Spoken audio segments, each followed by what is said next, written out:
大家看了19日的北京亦庄人形机器人半程马拉松了吗？有一说一，现场不少画面让小编笑到直拍大腿，但笑着笑着，小编又忍不住热泪盈眶。谁能想到，短短1年，中国机器人就能进化到这样的程度？大家好，欢迎来到星球热点，国际大事从不缺席，舆论场中抽丝剥茧，聚焦独家中国资讯，点赞、订阅小铃铛，带你用不一样的视角读懂中国故事。今年的机器人马拉松参赛队伍涨到了105支，300多台机器人，比去年的20支队伍扩大了近5倍。但随之而来的就是各种让人忍俊不禁的翻车名场面。赛道上的机器人简直是群魔乱舞，每一台都有自己的小个性。有的机器人不知道抽了什么风，跑着跑着突然觉醒艺术细胞，在大马路上跳起来芭蕾、旋转、跳跃，完全忘记自己是来跑马拉松的。有的则是体力不支选手，跑没几步就摆出奉天竞走的姿势，步伐拖沓，浑身写满我快不行了，马上要原地瘫痪了。还有的走可爱路线，提着奶瓶就出发，跑一半还得换尿布。最搞笑的是，换尿布的时候还被路过的竞争对手围观，估计是被夸得飘了，直接迷失自我，彻底忘了比赛任务。更有甚者，不走寻常路，有反戴帽子，穿着跑鞋，跑起来文质彬彬的，偏偏不用头发力，靠身子左右摇摆前进，活像家里偷跑出来的小调皮。还有挂着一串气球，结伴遛狗，顺便参赛的，主打一个重在参与。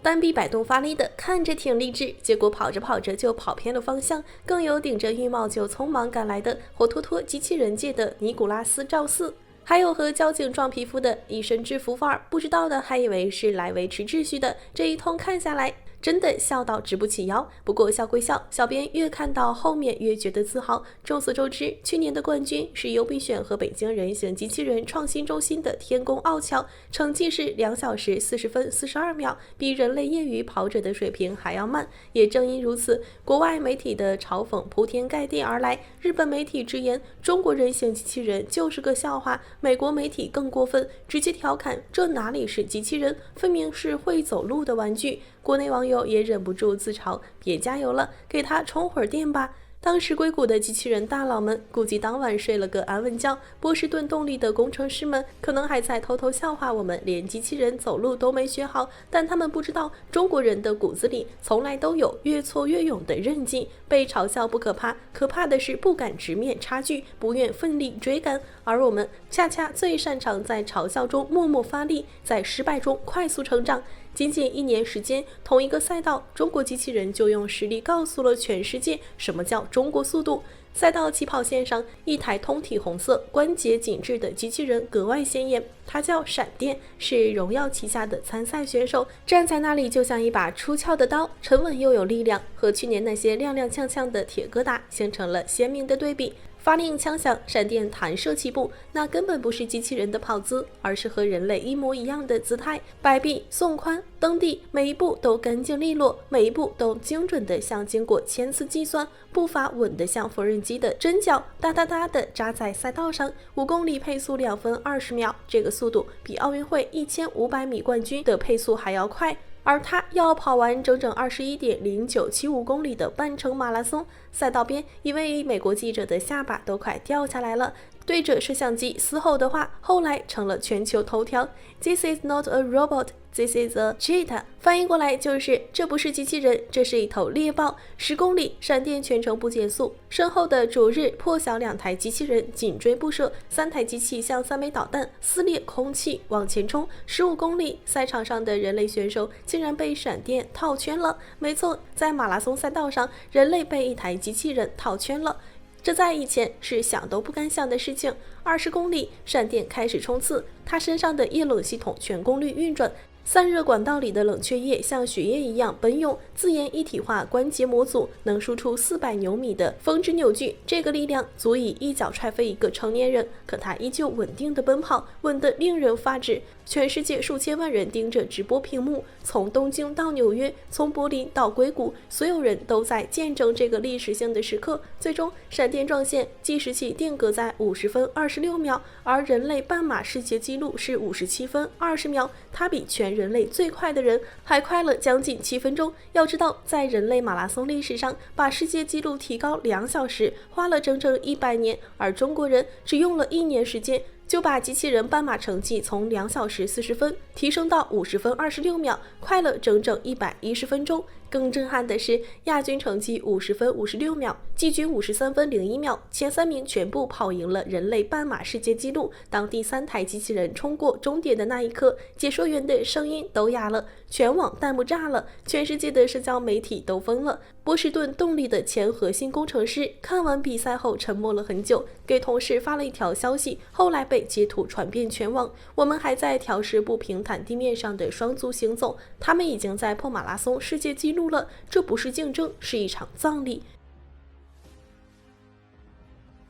看完比赛，很多人都有一个疑问：做手机的荣耀凭什么能在机器人斑马中包揽前6，还能跑出超越人类极限的成绩？从立项到夺冠，荣耀只用了14个月。答案只有一个：中国供应链太牛了。首先，手机厂商转型做机器人有着天然的技术优势，而荣耀把这种优势发挥到了极致。很多人不知道，手机和人形机器人核心技术体系高度重合，都是围绕感知、计算、交互、执行搭建，产业链上下游也高度重合，这就让荣耀无需从零起步，能快速将手机领域的技术迁移到机器人研发中。荣耀深耕手机产业10余载，脱胎于华为的它积累了大量底层核心技术，这些技术形成了它跨界机器人领域的底气。比如手机对机身轻薄化、结构紧凑化、元器件微型化的极致要求，锤炼了荣耀在精密结构设计上的硬实力，这完美适配人形机器人对机身灵活性、轻量化的需求。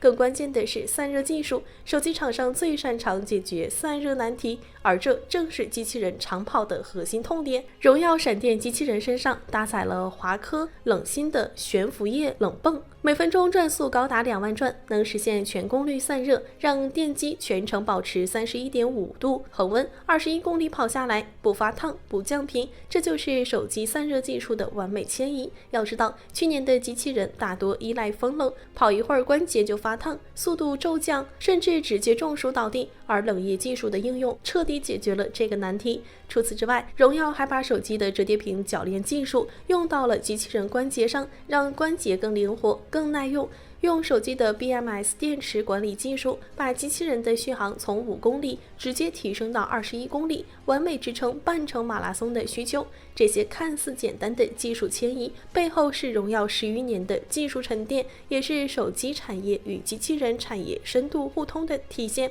其次，中国完备的供应链体系是荣耀夺冠的坚实后盾。一台闪电机器人的诞生离不开上百家供应商的协同发力，而这正是中国制造业的优势所在。据最新消息，荣耀闪电机器人的159款核心金属结构件全部来自领域制造恒力工厂，覆盖髋部、腿部、脚部、躯干等所有关键运动单元，全程零故障、零失效。领益制造也是首批配合荣耀研发的供应商，目前已实现批量交付。而荣耀另一款参赛机器人元气载的132款核心金属结构件出自蓝思科技，采用5轴联动加工技术，精度达到微米级，覆盖头部、手臂、髋部、腿部。蓝思科技还将消费电子大规模制造经验迁移到机器人领域，目前已完成产能配套，永安园区年产50万台，泰国基地也在同步扩产。除此之外，奥比中光为荣耀机器人提供双目 3D 相机，助力机器人实现可靠的环境感知；何赛科技提供激光雷达解决方案，实现360度零盲区3维感知；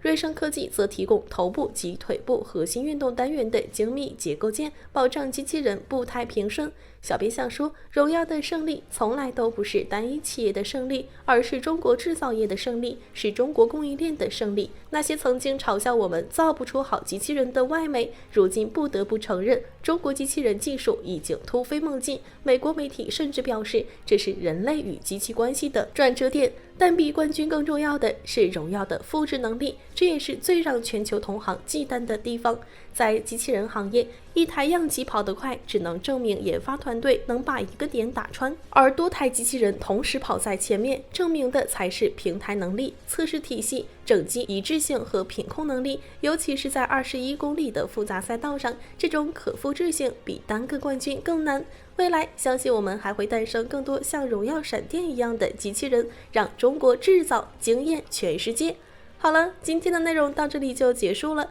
如果你喜欢小编的影片，还请大家多多点赞转发，让更多的人一起见证中国进步。关注我的频道，这样既能回顾往期视频，又不会错过之后的精彩内容。那我们下期节目不见不散。